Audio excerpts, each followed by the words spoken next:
ছিল সে রাবণকে ভুলতে পারে নাই, প্রজারা তার মন্দ বলে নাই।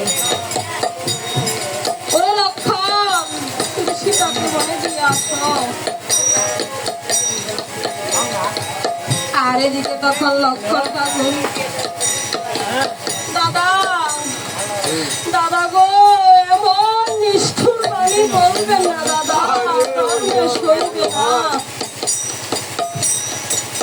আর এদিকে লক্ষণ ঠাকুর তার দাদার এই যে তার বাক্যটাকে পালন করতে হবে, তখন সীতার কাছে গিয়ে বললেন, তুমি দাদাকে বলেছিলে একদিন ৬০,০০০ মুনির পত্নীদের দর্শন করতে যাবে। আজ দাদা বলেছে তোমাকে সেই ৬০,০০০ মুনির পত্নীদের দর্শন করতে নিয়ে যেতে।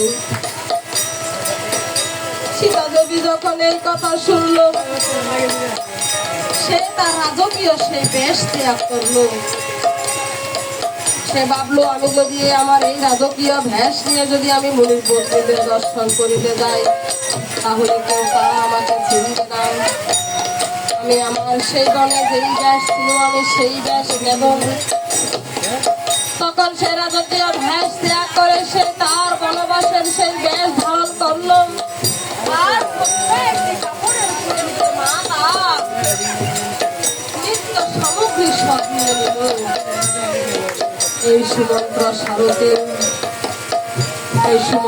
সারথী তখন রথ নিয়ে আসলো। সীতা দেবী তার শ্রীরামচন্দ্রের মন্দিরে গিয়ে শ্রীরামচন্দ্রকে প্রণাম করল। আর শাশুড়ি মাতার ঘরে গিয়ে তার শাশুড়ি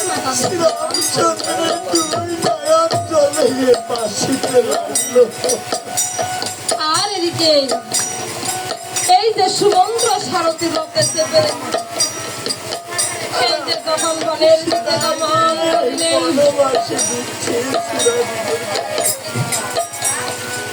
যখন সে বনের দিকে গমন করিলেন, এই যে অদ্যপদে তখন গেলেন, এই যে বামে সর্প দেখলেন, দক্ষিণে শ্রীকাল দেখলেন। সীতা দেবী তখন বলতে লাগলেন, ওরে লক্ষণ, আমি যাব না রে লক্ষণ, আমি পথের মধ্যে আমি অমঙ্গল